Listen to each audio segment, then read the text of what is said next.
Kalau engkau berjalan jauh, sakit susah, jangan mengeluh. Petuah amanah, jadikan suduh. Ilmu di dada, peganglah teguh. Kalau didengar oleh murid itu baik-baik, kemudian diamalkannya, nanti tidak dirantau orang, insya Allah akan selamat. Mudah, tak ada beban yang berat kalau dijalani dengan sabar. Kemudian tidak akan terkatung-katung, tidak akan terombang-ambing. Apa sebab? Jalan yang ditempuh terang, jelas. Kemudian akan tegak hidup itu dengan marwah, karena apa yang dibuat berdasarkan ilmu yang di dada.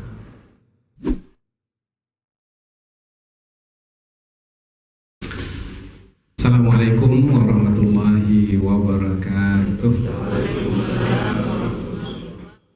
Alhamdulillahi rabbil alamin, wa bihi nasta'inu ala umurid dunya waddin, nasta'inuhu wa nastaghfiruh, wa na'udzu billahi min shururi anfusina wa min sayyiati a'malina, faman yahdihillahu fala mudilla lahu wa man yudlil fala hadiya lahu. Asyhadu an la ilaha illallah wahdahu la syarika lah, wa asyhadu anna Muhammadan abduhu wa rasuluhu la nabiyya ba'dah. Amma ba'd. Puji syukur kehadirat Allah Subhanahu wa taala, kemudian salawat dan salam kepada Rasulullah sallallahu alaihi wasallam yang sama-sama kita hormati, yaitu Datuk Seri Raja Marjohan, yaitu Ketua Umum Majelis Kerapatan Adat Lembaga Adat Melayu Riau, yang bersedia hadir dalam majlis kita pada siang hari ini. Mudah-mudahan insyaallah majlis ini majlis yang dirahmati dan diberkahi oleh Allah Subhanahu wa taala. Kemudian datuk-datuk, datin-datin yang dirahmati Allah, pertemuan kita ini sebagaimana yang kita sepakati, yaitu pembahasan tentang tunjuk ajar Melayu. Tapi kita ingin melihat tunjuk ajar yang disusun oleh para pendahulu kita itu dari perspektif Al-Quran. Karena kita meyakini bahwasanya mereka dahulu ketika menyusun kata-kata, pastilah kata-kata yang dipilih itu adalah kata-kata yang menepati wahyu, menepati ayat-ayat Al-Quran, menepati hadis-hadis Rasulullah. Karena Melayu tidak boleh dipisahkan daripada Islam, karena Melayu itu bersebati dengan Islam. Apa tanda Melayu jati dengan Islam? Ia bersebati. Apabila bersebati dengan Islam, bermakna setiap kata yang ada di dalam tunjuk ajar Melayu itu pasti ada dasarnya pada Al-Quran dan hadis. Pasti ada rujukannya kepada Al-Quran dan hadis. Tetapi para pendahulu kita itu ketika membuat tunjuk ajar tidak menyebutkan ayat apa, ayat surat apa, ayat keberapa. Maka kita pun mencoba, ini salah satu usaha. Mudah-mudahan usaha ini dengan bersama-sama kita duduk, maka mudah-mudahan insyaallah kita akan sempurnakan usaha kita ini dari hari ke hari. Yaitu apabila dalam buku tunjuk ajar Melayu yang ditulis oleh Allahyarham Datuk Seri Dr. Honoris Causa Tenas Effendi, beliau telah menyusun tunjuk ajar Melayu itu dalam 29 tema. Kemudian ditambah dengan 10 lagi tema tentang petuah dan amanah. Nah, yang 29 tema ini telah kita sampaikan dalam 11 pertemuan, berarti 11 tema di Masjid Nurul Yakin. Karena kita tidak mau pertemuan kita di sini ini adalah mengulang yang di sana atau sama dengan yang di sana, maka kita ambil tema yang berkaitan dengan petuah dan amanah, yaitu yang 10 terakhir dari tunjuk ajar Melayu. Nah, pada hari ini kita akan membahaskan yang pertama dari yang 10, yaitu petuah dan amanah dari guru kepada murid. Dari guru kepada murid. 7 ajar itu banyak sekali, rasanya puluhan banyaknya, yang berkaitan dengan petuah dan amanah dari guru kepada murid. Nah, kita ambil satu saja, yaitu 7 ajar Melayu dari buku yang sudah disusun, muka surat 523. Muka surat 523 tentang petuah dan amanah guru kepada murid, yaitu yang berbunyi, kalau engkau berjalan jauh. Ini amanah petuah dari guru kepada muridnya. Wahai muridku, agak-agaknya demikianlah. Wahai muridku, kalau engkau berjalan jauh, sakit dan susah, jangan mengeluh. Bermakna bersabarlah. Apapun nanti yang menimpamu, yang membuatmu sakit, yang membuatmu susah, jangan mengeluh. Kalau engkau berjalan jauh, sakit dan susah, jangan mengeluh. Petuah amanah, jadikan suluh. Suluh berarti penerang, yaitu yang akan menyinari jalan yang ditempuh. Petuah amanah, jadikan suluh. Ilmu di dada, peganglah teguh. Inilah dia 4 baris.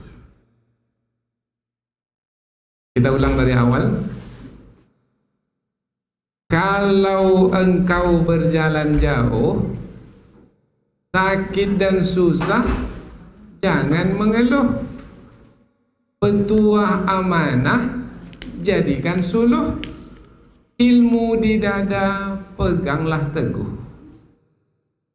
Berarti ada 3. Sakit susah, kemudian satu lagi petuah amanah, kemudian satu lagi ilmu. Ada 3. Kemudian ujungnya yang menariknya adalah sakit susah, jangan mengeluh. Berarti kalau jangan mengeluh, sabar. Berarti sabar. Nilai yang ingin disampaikan kepada murid apabila hendak berjalan jauh, merantau ke mana negeri, di seberang sana, umpamanya jauh dari ahli keluarga, kaum kerabat, sabarlah kalau nanti mendapatkan sakit dan susah. Kemudian yang kedua, petuah amanah, jadikan suluh. Suluh bermakna penerang. Semua kita tahu mana suluh ini kan. Dulu kalau kita di kampung, datuk nenek kita tuh udah menyiapkan suluh di boma. Boma itu di bawah rumah, yang terbuat dari daun kelapa yang sudah kering, diikat sedemikian rupa, jadilah suluh. Dibakar. Nah, kalau ke surau dibakar, kemudian kita gerak-gerakkan, goyang-goyangkan, supaya nampak jalan tuh. Nah, kemudian kata datuk, jangan habis semua ya. Nah, ke surau setengah, nanti balik lagi setengah. Petang-petang hari kita siapkanlah suluh itu berapa nak dibuat. Kemudian jangan satu orang satu suluh, kalau bisa satu suluh untuk ramai orang supaya tak mubazir. Petuah amanah, jadikan suluh. Suluh berarti cahaya. Berarti ada 2, sabar, cahaya. Cahaya nur, sabar, cahaya. Kemudian yang ketiga adalah ilmu di dada, peganglah teguh. Teguh memegang ilmu ini bermakna berprinsip. Artinya tidak mengikuti hawa nafsu, ikut suka-suka, enggak. Tetapi berdasarkan ilmu itulah kita bertindak, berbuat. Baik, kita ulang sekali lagi. Kalau engkau berjalan jauh, sakit susah, jangan mengeluh. Petuah amanah, jadikan suluh. Ilmu di dada, peganglah teguh. Kalau didengar oleh murid itu baik-baik, kemudian diamalkannya, nanti kita dirantau orang, insya Allah akan selamat. Mudah, tak ada beban yang berat kalau dijalani dengan sabar. Kemudian tidak akan terkatung-katung, tidak akan terombang-ambing. Apa sebab? Jalan yang ditempuh terang, jelas. Kemudian akan tegak hidup itu dengan marwah, karena apa yang dibuat berdasarkan ilmu yang di dada. Kalau anak negeri kita pergi merantau, rasanya kemana saja, anak negeri Melayu sampai Afrika umpamanya, dipegang teguhlah petuah dan amanah dari guru ini, insya Allah di mana dicampakkan, istilah dicampakkan, akan tumbuh dan akan rimbun daunnya, berdahan dan beranting, kemudian berbuah dan mendatangkan manfaat bagi orang lain. Bahkan satu dia di negeri itu harganya mungkin seperti 1000, karena ia membawa tuah ke negeri tersebut. Tuahnya itu adalah dengan kesabaran yang ia buktikan, kemudian dengan cahaya yang menerangi hidupnya sehingga ia tepat dalam membuat pilihan. Kemudian satu lagi, ia berprinsip memiliki ketegasan dalam pendirian. Ini mungkin syarahan ringkas dari tunjuk ajar yang hanya 4 baris itu saja. Tinggal lagi sekarang adalah mana dia ayat Al-Qur'annya, hadis Nabi yang menerangkan tentang ketika sakit dan susah itu jangan mengeluh. Surat mana? Ayat berapa? Petuah dan amanah jadikan suluh. Surat mana? Ayat berapa? Kemudian ilmu di dada peganglah teguh. Surat mana? Ayat berapa? Dapat menyebut surat itu, dah selesailah kajian tunjuk ajar ini dari perspektif Al-Quran dan hadis. Rupanya kita banyak jumpai ayat-ayat Al-Quran. Umpamanya ketika Allah Subhanahu wa ta'ala menerangkan kisah Luqman yang menasihati anaknya, kita menjumpai, apabila kamu wahai anakku ditimpa musibah, susah, sakit, difitnah orang, dikeji dan lain sebagainya, macam-macam ujian pasti akan dihadapi, akan dijalani, maka janganlah mengeluh. Wasbir ala ma asabak, inna dzalika min azmil umur. Surah Luqman ayat 17. Hanya saja mungkin yang membuat tunjuk ajar ini dulu dia tak sebutkan, ini saya ambil dari surah Luqman ayat 17, enggak. Tetapi mendapatkan nilai itu dari ayat, kemudian merangkai kata-kata melalui ayat-ayat pilihan. Maka ketika kita baca kembali, Masya Allah, pendek tapi padat. Sakit dan susah janganlah mengeluh. Wasbir ala ma asabak. Wasbir. Kalau masuk ke kajian Al-Quran, tafsir, wasbir berarti menahan. Menahan apa? Bersabar itu menahan kehendak hawa nafsu. Kalau kita sakit atau kita susah, maka biasanya tabi'i, semula jadi kebiasaannya manusia, kalau sakitnya berat sekali pasti akan mengeluh, akan mengaduh. Kalau udah susah hidupnya, aduh. Kita bertemu dengan seseorang yang ditimpa musibah. Gimana kabar Pak hari ini? Aduh. Aduh, berarti dia sudah mengeluh. Aduh, susah betul lah berniaga ini berat betul.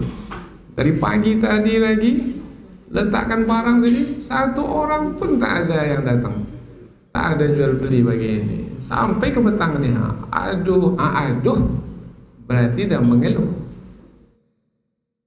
Petua di sini adalah tunjuk ajar, jangan mengeluh. Sakit dan susah, jangan mengeluh, karena ketika kita mengeluh berarti kita menyampaikan kehendak hawa nafsu. Ada dua kehendak dalam hati kita ini, pada diri kita ini. Ada kehendak iman, ada kehendak nafsu. Memang kita sakit, susah. Namun ketika ada orang yang bertanya, bagaimana keadaan Pak hari ini? Alhamdulillah ala kulli hal. Itu dia, kita mengikuti kehendak iman. Kehendak iman adalah ketika kita sakit atau susah, kita tetap memuji Allah, karena kita berbaik sangka kepada Allah. Pasti di sebalik penyakit kita itu, yang kita derita itu, mungkin ada hikmah di sebaliknya.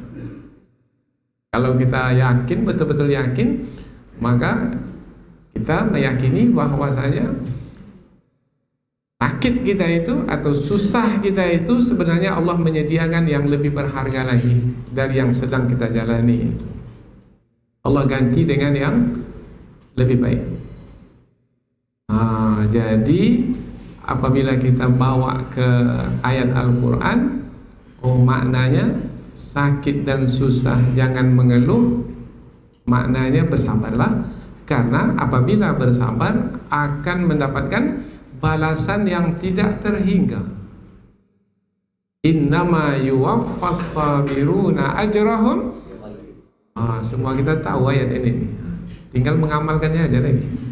Karena kadang-kadang kita ini tidak sabar di pukulan pertama itu. Ya, biasanya kan disebut musibah itu ada pukulan pertama. Ketika baru-baru saja musibah itu berlaku, itu namanya pukulan pertama. Di situ banyak manusia yang tidak sabar. Setelah 2-3 hari selepas itu sabar itu sudah menurun.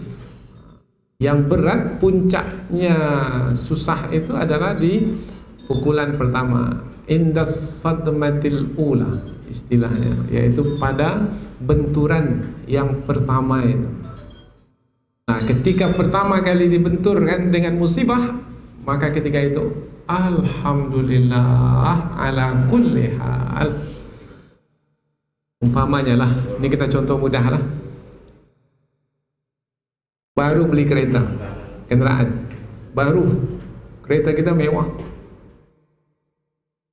tapi kredit juga lah, berhutang juga, belum lunas. Kita jaga betul baik-baik, pagi petang basuh, bersih mengkilap. Kita jaga betul, tak siapa-siapa kita boleh benarkan, kecuali orang tertentu saja yang bawa dengan baik, baru kita benarkan. Kita pun jaga dengan baik. Jalan pun kita tak sembrono, kita pilih betul jalan yang tepat, yang selamat. Tiba-tiba ada yang melanggar kereta ni dari belakang, boom. Siapa yang salah? Dia yang salah, karena kita di hadapan. Yang melanggar yang daripada belakang yang salah. Gimana? Sabar? Alhamdulillah. Dia datang mengatakan, saya yang salah Pak, maafkan saya, tapi nak ganti kereta bapak ni saya tak boleh, karena untuk hidup saya pun saya tak mampu. Macam mana nak ganti? Marah? Atau kita katakan alhamdulillah ala kulli hal, segala puji bagi Allah dalam setiap keadaan. Pasti di sebalik kereta saya dilanggar ni ada.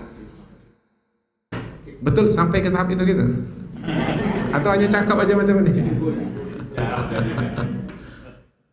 Ini contoh mudah lah. Alhamdulillah ala kulli hal, segala puji bagi Allah dalam setiap keadaan. Biasanya buat kita berat tu kalau sesuatu yang berlaku tu yang tidak kita sukai. Yang kita sukai, kita memang gembira sekali. Alhamdulillah, tak ada sambungannya itu. Alhamdulillah, sampai situ saja. Tapi ketika yang berlaku itu yang tidak kita sukai, maka kita diuji dengan kesusahan itu. Maka apabila berjaya, maka kita telah berhasil untuk menjalankan petua amanah yang disampaikan oleh guru kita kepada kita, yaitu bersabar. Dan di sebalik kesabaran itu ada balasan yang tidak terhingga. Kalau balasan tidak terhingga, berarti amalan itu istimewa itu. Karena kalau balasan itu ada hingganya, ada kiranya, umpamanya 1 kita buat dapat pahala 10, itu masih ada kiraan 10. Kemudian dilipat 7 kan umpamanya, itu masih ada kiraan. Tapi kalau tidak berkira, bermana balasannya banyak sekali. Biasanya kalau kita dulu belajar matematika, kalau tak berkira itu kita letak titik 3 saja kan, tik tik tik, berarti tak terkira lah itu. Titik 3. Allah menyediakan balasan yang tidak berkira itu, yang tidak ada hisab itu, untuk orang yang sabar. Itulah yang disampaikan oleh guru kepada muridnya ketika murid hendak berjalan jauh. Kalau engkau berjalan jauh, sakit, susah, jangan mengeluh. Kalau setiap pagi kita bagi 1 ya 7 ajar nih untuk anak-anak kita, berarti 365 hari 365 7 ajar. Tapi kalau setiap pagi 1 banyak betul ya, 365 nanti tak apalah, 1 minggu 1 aja, 52 7 ajar. Rasanya inilah nanti yang akan menjadi pedoman, pegangan, halal tujuan anak ini ketika mereka pergi merantau. Suluh lagi yang kedua, petua amanah jadikan suluh. Kalau sabar tadi menahan hawa nafsu, yaitu yang pada diri kita sendiri, ada iman, ada nafsu. Yang membuat kita susah ini adalah kalau kita mengikuti keinginan hawa nafsu. Dan kalau tidak sampai keinginan hawa nafsu, kita akan menjadi terbeban. Jadi beban itu adalah ketika keinginan hawa nafsu tidak tersampaikan. Kapan hilang beban tersebut? Apabila kita alihkan, tidak kepada mengikuti hawa nafsu, tapi kepada mengikuti iman. Dan apabila mengikuti iman, sampai pun apa yang kita inginkan atau tidak sampai pun sama. Umpamanya kita berniaga, keinginan kita kalau berniaga nak untung, modal dan kita sediakan, kemudian kita berusaha, kita bawa barang-barang kita, kemudian kita akan buka kedai, kemudian orang pun datang, kemudian kita dapat jualan, kemudian kita beruntung sampai yang kita inginkan. Bagaimana? Senang? Senang. Alhamdulillah. Berniaga, sudah berusaha, tapi tak ada orang yang datang. Gimana nak untung? Kedai itu disewa pula, mesti bayar pula sewanya lagi. Tapi dah sabar, belum sampai ke ujung dah dapat jawaban. Sabar. Ada beban, ini tak ada orang datang, tak ada untung. Kalau kita ikutkan kehendak iman, pasti di sebalik ini ada hikmahnya.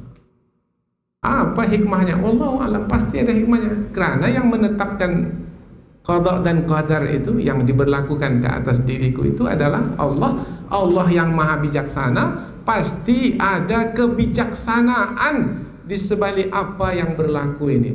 Kehendak iman itu yang kita ikuti, maka kita tak akan merasa rugi.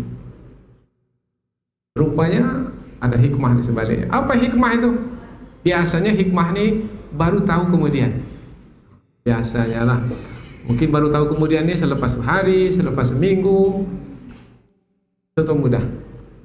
Ini kalau tadi berniaga tak begitu terasa nampak. Ini kalau kaitan dengan keselamatan baru terasa. Umpamanya sudah beli tiket, sudah ditetapkan masa berangkat, kemudian kita dah siap-siap, memang pagi tadi kita nak berangkat, umpamanya, rupanya tahap hal ada halangan, tak sampai ke airport sehingga pesawat sudah berangkat lebih dahulu. Macam mana? Kesal? Kesal. Ikuti kehendak hawa nafsu, apa kata yang keluar dari mulut? Tapi kalau ikuti kehendak iman, apa kata yang keluar dari mulut? Alhamdulillah ala kulli hal. Sabar. Rupanya Allah takdirkan. Na'udzubillah. Ini ada cerita dahulu, yaitu berangkat saja pesawat itu lepas landas dari airport Sumatera Utara itu, rupanya langsung meledak. Sementara di Kuala Namu. Oh, enggak, sebelum ini, sebelum masuk Kuala Namu, Polonia dahulu ada kejadian itu kan? Mandala itu. Dia memang sudah beli tiket dan sudah bergerak mau ke airport, tapi tak sampai. Andaikanlah dia sampai seperti yang dia inginkan, naik pesawat itu,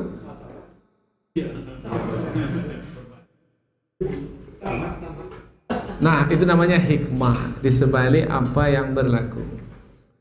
Dan Allah Subhanahu wa taala tidak pernah mengabaikan atau meninggalkan hamba yang berserah diri kepadanya. Karena apabila hamba itu bersabar, dia berserah diri kepada Allah Subhanahu wa taala. Ada hikmah di sebalik. Dan hidup ini adalah ujian. Surah Ali Imran ayat 186. Maka kerana hidup ini adalah ujian, setiap yang kita jalani ini ujian. Sakit, susah. Sekarang ini mungkin kita tak sakit lah, tetapi susah sekarang nih mengikuti pengajian ini. Selepas makan siang tadi dah penuh perut nih, udah ngantuk. Susah tidak untuk mendengar pengajian, untuk mendengarkan 7 ajar ini? Susah sekali, berat ini. Karena biasanya kalau urat perut sudah tegang, urat mata dia kendor. Berat, sukar, susah, sulit untuk bertahan. Tapi apabila kita bersabar dalam menuntut ilmu ini, perlu juga kesabaran. Tidak kita ikuti kehendak hawa nafsu, kita ikuti kehendak iman, lahir suka, lahir senang, lahir cinta. Kalau sudah lahir cinta, tak ada lagi yang berat. Kalau sudah cinta menghadiri, mengikuti majlis ilmu, tak ada lagi berat. 1 jam tidak berat, 10 jam tak berat. Bersama dengan kita ini ada para penghafal Quran, mulai dari bangun pagi, tadi pagi pukul 4 sampai nanti malam pukul 10. Duduk saja di surau, tak ada kemana-mana. Handphone ditarik, tak ada yang mengeluh. Apa sebab? Sudah suka, sudah senang. Di mana kuncinya kesenangan itu? Mengikuti kehendak iman.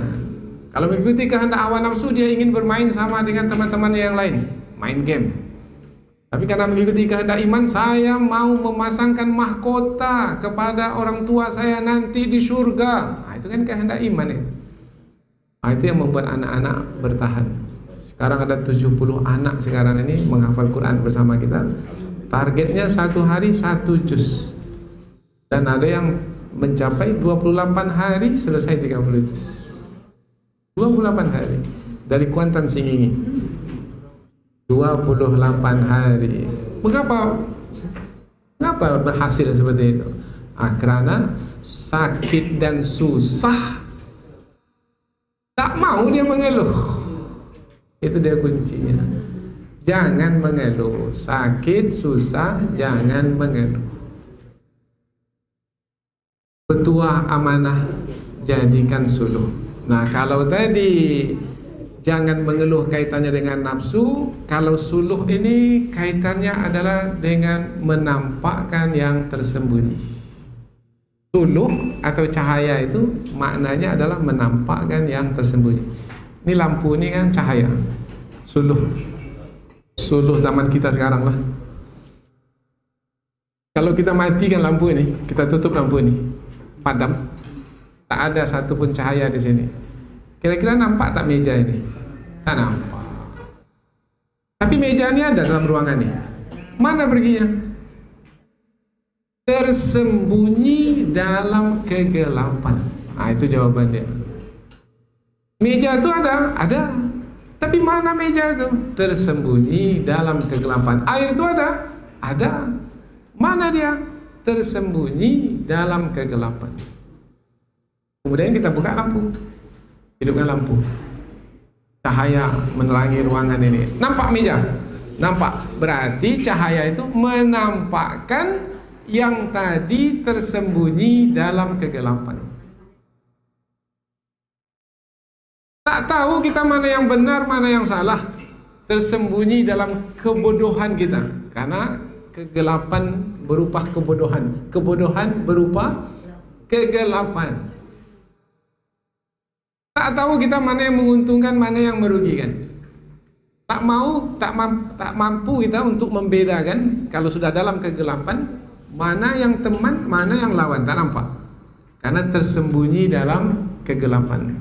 Tapi dengan petuah dan amanah yang dijadikan suluh cahaya, maka nampaklah dengan petuah dan amanah itu mana yang menguntungkan, mana yang merugikan. Mana yang baik, mana yang buruk. Ini yang disampaikan oleh sang guru kepada muridnya. Petuah dan amanah jadikan suluh, sehingga nampak olehmu mana jalan ke surga, mana jalan ke neraka. Sudah nampak macam tu.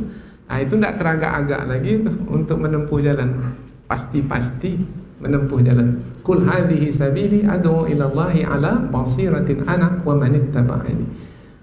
Tiap Rasul itu menyeru kaumnya dan mengatakan ini dia jalan yang kutempuh, ikutilah jalan yang kutempuh ini bersama denganku.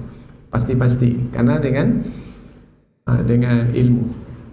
Dengan keilmuan itu nampaklah jelas. Maka ilmu juga disebut sebagai suluh. Orang yang berilmu disebut sebagai orang yang menyuluh dirinya dan menyuluh orang lain. Tapi ada juga yang menyuluh orang lain tapi tak menyuluh dirinya. Suluh bagi orang lain tetapi tidak bagi dirinya. Dirinya hancur, lebur, celaka, binasa. Orang lain dapat cahaya. Kita tak mau seperti itu. Sebelum orang lain, kita dulu mendapatkan manfaat dari cahaya. Petuah dan amanah itu jadikan suluh. Suluh menampakkan yang tersembunyi. Pastikanlah. Karena biasanya manusia kalau tak mengetahui yang sebenarnya, karena dalam kegelapan tak tahu yang sebenarnya, maka manusia nanti akan mengagak-agak. Mengagak-agak maknanya mengira-ngira, meraba-raba. Kita haus untuk menghilangkan haus, kita perlu minum. Ada air di atas meja nih, tapi di mana ya? Gelap. Kemana untuk mendapatkannya? Mana nih gelap? Cara mudah, hidupkan lampu dulu. Ini dia langsung. Kemudian bukalah, tutup gelas ini. Rupanya gelasnya ada tutupnya rupanya. Kalau tak ada lampu, dalam keadaan gelap gulita, bisa kita tuangkan air ini ke gelas. Tak tumpah dia. Maka dengan suluh, dengan cahaya, maka nampaklah yang tersembunyi, sehingga mudah kita untuk berbuat apa saja. Kalau tertidur kita di ruangan ini umpamanya pada malam-malam yang kelam, tak ada sedikit pun cahaya, kemudian kita mau keluar, tak tahu kita mana pintu. Di siang hari tahu kita pintu, ini pintu, sana pintu. Nah, kalau kita mau keluar, kita mau melalui pintu itu sehingga kita bisa keluar. Tapi karena kelam, mati lampu, tak ada cahaya, kita mau keluar juga, kita baru bangun, kita tak sadar pintu itu di arah mana? Kita berjalan juga, kemana kita jalan? Dan bagaimana kita jalan? Tak tentu. Karena tak ada suluh. Untuk mendapatkan suluh yang memperlihatkan, menampakkan yang tersembunyi itu, tunjuk ajarlah, petualah, amanahlah sebagai bekal.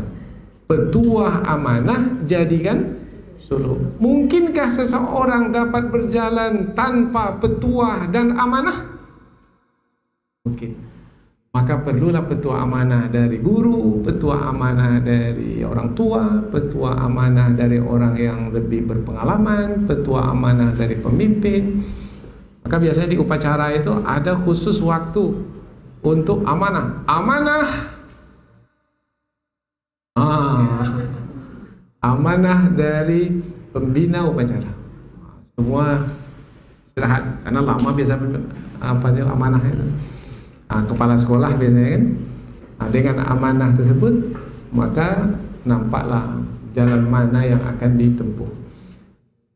Kalau tahu betul harganya suluh ini, lampu ini, bolehlah coba-coba sekali bawa kendaraan kita ke Puncak Lawang, kemudian turuni arah ke Maninjau lewat Kelok sampai Pelampek. Coba sekali-sekali. Kemudian matikan lampu kereta kita.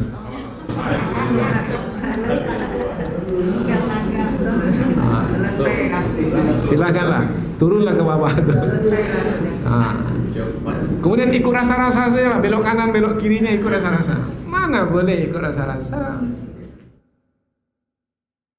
Mesti. Disitulah pentingnya suluh, pentingnya lampu untuk menampakkan jalan yang kita tempuh sehingga kita selamat.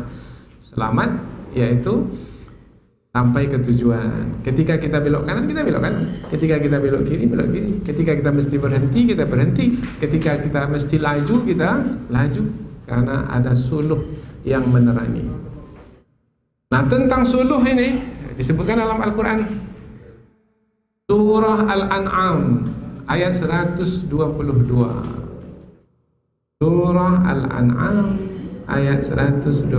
Awaman kana maitan fa ahyaynahu wa ja'alna lahu nuran yamshi bihi fin nas.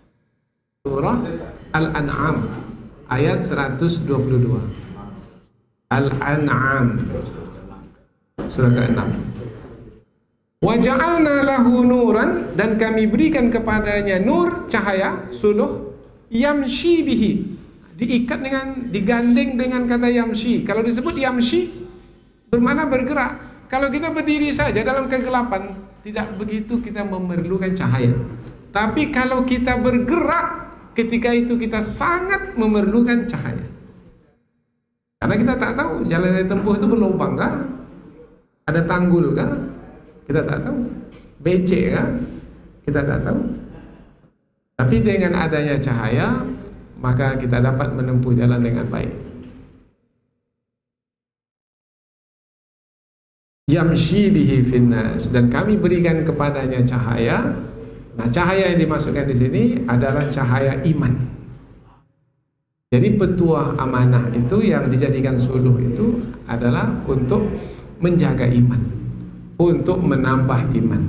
Dengan demikian maka nampaklah oleh seseorang dengan suluh itu mana yang baik, mana yang buruk, mana yang halal, mana yang haram, mana yang mendatangkan manfaat dan mana yang membawa mudarat.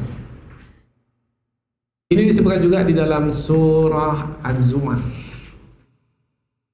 Surah Az-Zumar ayat yang ke-22. Az-Zumar ayat yang ke-22. Afaman syarahallahu sadrahu lil Islam fahuwa ala nurim mir rabbih. Barang siapa yang dilapangkan dadanya untuk beragama Islam, mentauhidkan Allah, beriman, maka ia berada dalam cahaya dari Tuhannya. Cahaya.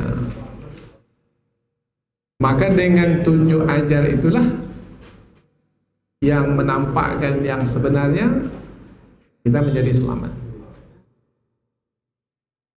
Karena kita akan menjaga iman kita. dan akan mengikuti kehendak iman. Ada dulu, ini dalam surga, kejadian pertama yang berkaitan dengan Nabi Adam dan Hawa. Ketika Nabi Adam sudah diciptakan,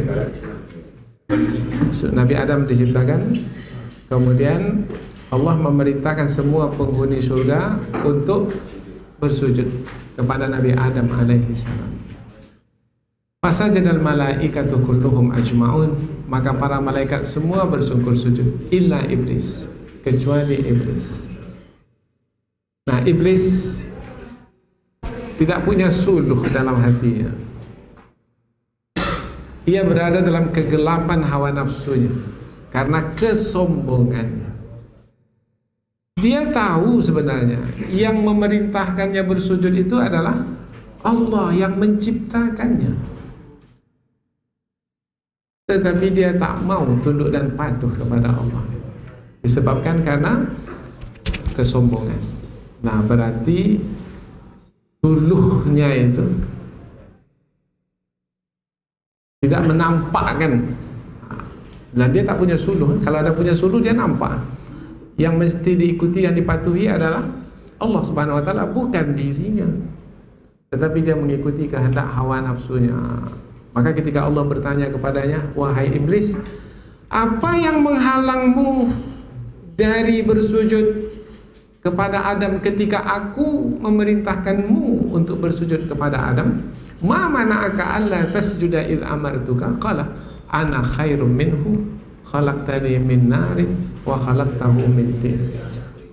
Aku tak mau bersujud kepada Adam itu ya Allah adalah disebabkan karena aku lebih baik dari Adam itu. Engkau ciptakan aku dari api. Ini di hadapan Allah ini. Allah bertanya, iblis jawab. Tapi jawaban iblis ini tidak dengan suluh, tapi dengan kegelapan nafsunya itu, kesombongannya. Maka apabila tidak mengikut tunjuk ajar, petuah amanah, maka manusia akan sombong, akan dengki, akan benci, akan berburuk sangka, akan macam-macam penyakit-penyakit hati akan muncul dari dalam dirinya. Itulah yang membuatnya dalam kegelapan. Maka petuah amanahlah yang akan menampakkan mana yang baik, benar untuk mendapatkan keselamatan. Petuah amanah jadikan suluh cahaya. Cahaya itu di dalam Al-Quran dipakaikan kepada iman, dipakaikan kepada Islam. Cahaya itu juga dipakaikan kepada Al-Quran. Wa anzalna ilaikum nuram mubina, dan aku turunkan kepadamu cahaya yang nyata. Maka Al-Quran menampakkan mana yang baik, mana yang buruk. Al-Quran sebagai cahaya menampakkan mana yang mesti kita lakukan lebih dahulu, mana yang kita kemudiankan. Dunia nampak dunia, akhirat nampak akhirat. Maksudnya dunia sebagai yang fana, nampak dunia yang fana. Tidak akan diutamakan daripada akhirat, karena akhirat nampak sebagai yang kekal dan abadi. Walal akhiratu khairul laka minal ula. Ini petuah amanah, nampak suluh ini. Seperti dalam Gurindam 12, barang siapa yang mengenal yang empat, ia itulah orang yang makrifat. Barang siapa mengenal akhirat, tahulah ia dunia mudarat. Tapi banyak tak sekarang ini yang mengejar dunia dan meninggalkan akhirat? Berarti kurang suluh nampaknya. Tak nampak akhirat itu yang bermanfaat, tak nampak dunia itu yang mudarat. Padahal petuah amanah dari Gurindam 12, Raja Ali Haji, dia hafal betul. Barang siapa mengenal akhirat, tahulah ia dunia mudarat. Bukan kita meninggalkan dunia, tidak.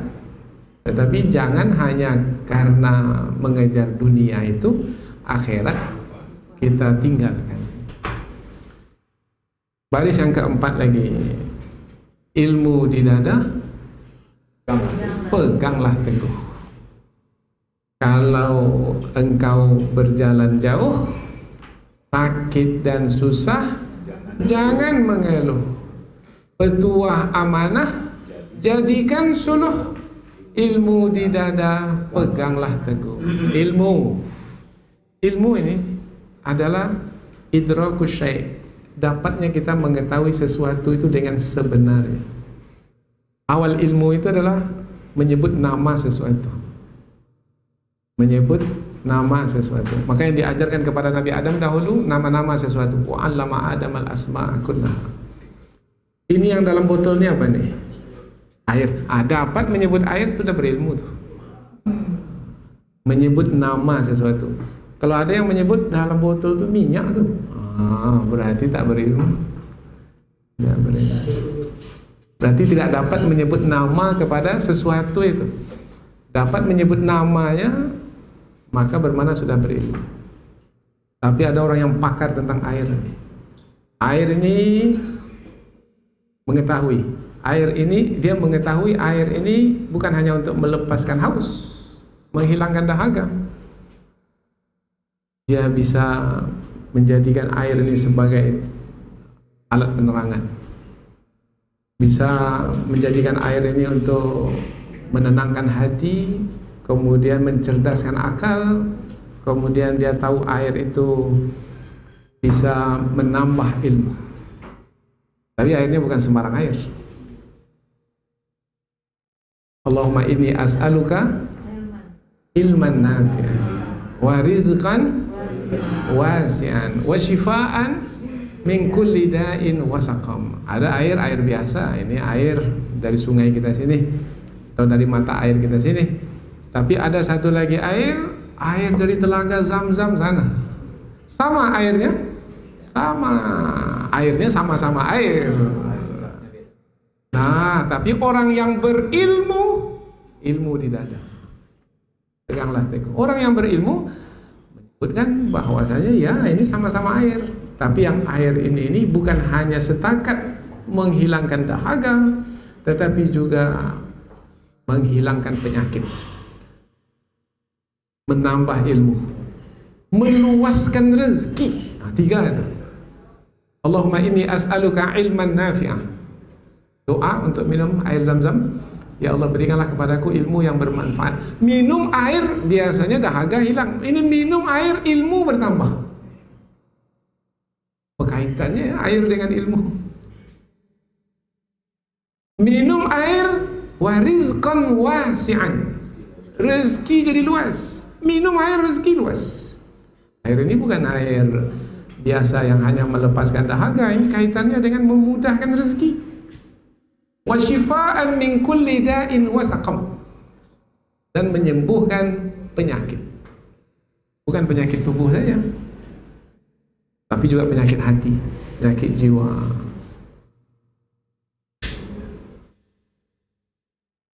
Berarti dia melihat air bukan lagi dengan ilmu, yaitu yang didapatkan dari mata yang memandang, bukan dari ilmu dari telinga yang mendengar, atau lidah yang merasa mencicipi, tetapi ilmu didapatkan dari iman yang ada dalam dada. Ilmu ini yang di dalam dada itu, ilmu yang di dalam dada. Maka dikaitkan ilmu di dada, peganglah teguh. Ilmu itu di kepala atau di dada?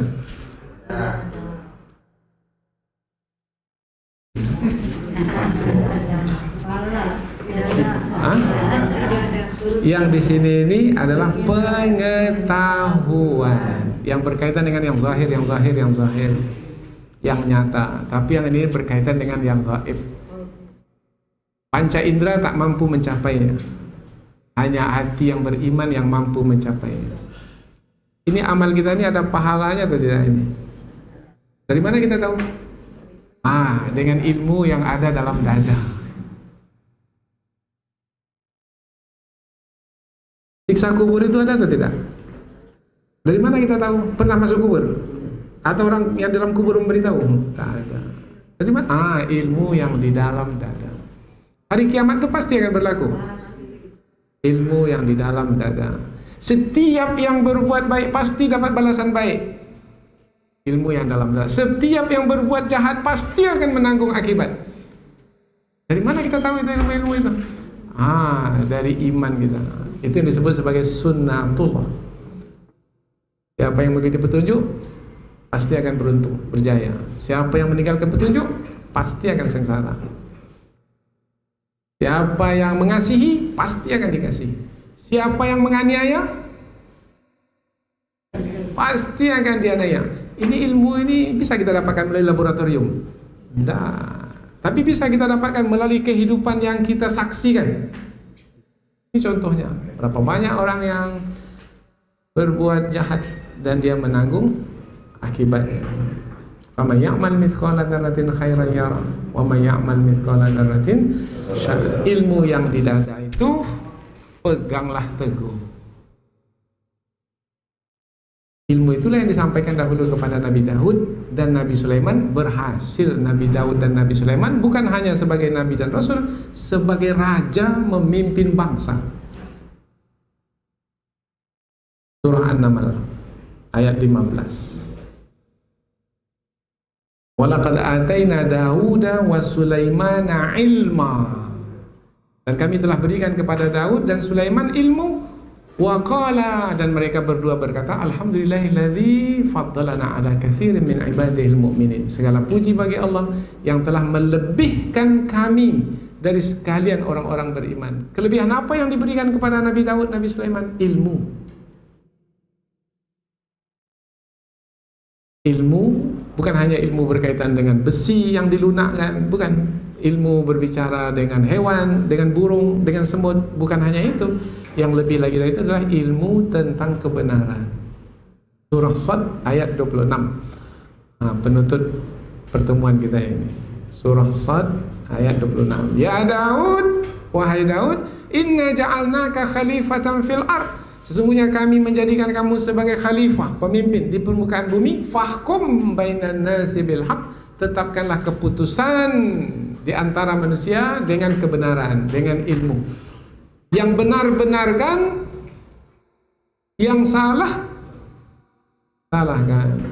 Ada tak hakim di pengadilan itu yang benar dia salahkan, yang salah dia benarkan?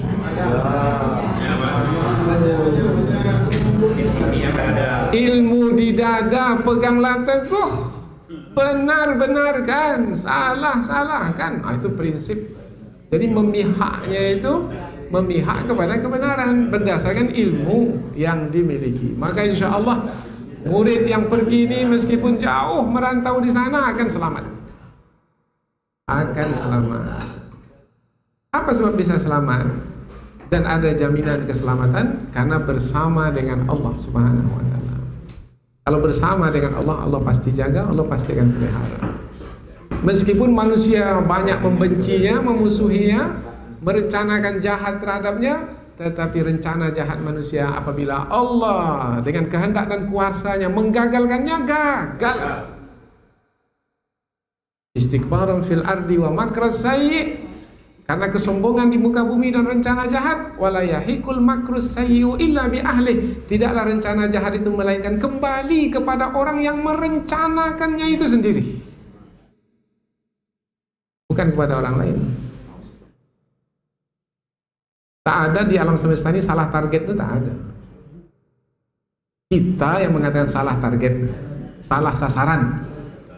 Tetapi tak ada di alam semesta ini yang salah sasaran, karena semuanya sudah ditakdirkan oleh Allah. Tepat-tepat, pasti-pasti. Wala yahikul makru sayyi'u illa bi ahli. Tidaklah rencana jahat melainkan kembali kepada orang yang merencanakannya. Kemudian fahal yanzuruna illa sunnatal awalin. Tidaklah yang mereka tunggu melainkan sunnatullah yang telah berlaku pada orang-orang terdahulu, dan itu akan terus berlaku pada masa sekarang dan masa yang akan datang. Falan tajida li sunnatillahi tabdila. Sekali-kali kamu tidak akan menjumpai sunnatullah itu akan berganti. Walan tajida li sunnatillahi tahwila. Dan sekali-kali sunnatullah itu tidak akan menyimpang. Siapa yang buat, dia yang kena.